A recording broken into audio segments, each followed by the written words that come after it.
Magandang araw sa ating lahat. Ito, may ginawa tayo isang water dispenser. Ang problema nito, sabi ng may-ari ay hindi raw lumalabas yung tubig dito sa faucet. Yung tubig ay nandito na sa taas, lumalabas. Bali yung naging problema nito ay merong dumi sa maliit na butas dyan. Yan. Dito pinakita ko sa inyo na yung tubig ay nakapundo lang siya muna. Nung iangat natin itong stick na ginawa nating pambara dyan sa maliit na butas na yan, bumaba na yung level ng tubig dahil meron ng air circulation. So, ibig sabihin, yung naging problema nito dahil may nakabara dyan sa maliit na butas na yan, yung tubig ay hindi tumutuloy doon sa container na siya namang nakakabit doon sa faucet ng water dispenser.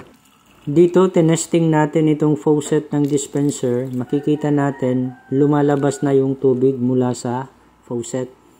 Pero hindi tayo nagtatapos dyan. Kailangan pa rin natin tingnan ng maigi kung meron pa ba ibang problema ang water dispenser na ito para iwas back job. So, bali na roll out na natin na dahil sa nakabarang dumi sa maliit na butas na yan, kaya hindi makapundo ng tubig itong water dispenser. So, i-check natin kung bubuksan ang rear cover nito. Yan, nabuksan na natin. Tapos, kung tingnan ninyo yung maliit na butas na yan, yan po ay konektado dito sa isang hose. Kung mapapansin ninyo, ang hose ay nakabaluktot. Yan. So, yan ay nagiging sanhi rin ng hindi maganda na daloy ng hangin sa tuwing may ilalagay tayo dito na water jug. So, ang gagawin natin dyan ay babawasan natin yung water hose na yan. So, bali, magiging straight na lang yung setup niyan. Hindi na po siya babaluktot.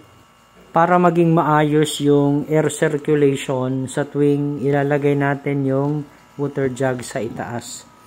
So, bali, ang gagawin natin dyan ay babawasan natin yung hose.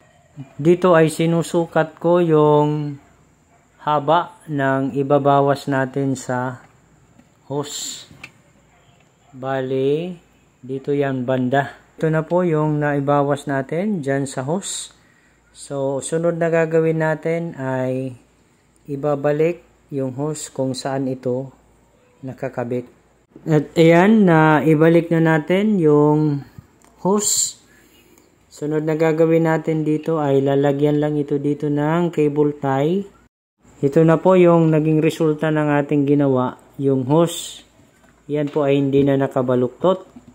Ang purpose po niyan ay para tuloy-tuloy ang sirkulasyon ng hangin sa tuwing may ilalagay na water jug dito sa water dispenser. Sunod na gagawin dito ay i-reassemble lang itong water dispenser tapos mag-final testing tayo. So, dito nilagyan na natin ng water jug, itong water dispenser. Ngayon ay i-testing natin mula dito sa faucet. Makikita natin na lumalabas na yung tubig. Dito naman sa kabila. Ganon din, lumabas din yung tubig mula dito sa faucet. Hanggang dito na lang itong aking video tutorial. At kung may natutunan naman kayo, maaari po lamang ay mag-like at i-share na rin itong video. Hanggang sa muli. Maraming salamat po.